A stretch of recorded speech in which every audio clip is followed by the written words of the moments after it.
Okay, and the IFTA goes to Joan Bergin, the Tudors.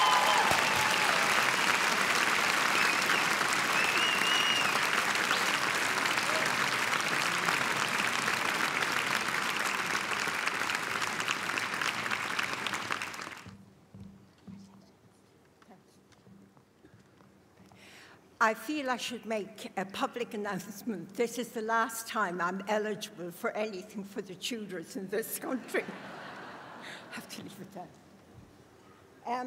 I'd like to say thank you to incredible wardrobe crew led by Susan O'Connor-Cave, to the only reason, well, half the reason I'm standing here is to my workshop crew, led by Liam Rodden, the tailor from Inishowen, to every director on the Tudors who realized that the back view of a costume could sometimes look absolutely terrific, to Seamus McInerney, who held us all together, to Kevin O'Connor, who held me together, and to Morgan O'Sullivan. I'm not going to say a single word because he is going to get so much praise, I don't want it to go to his head.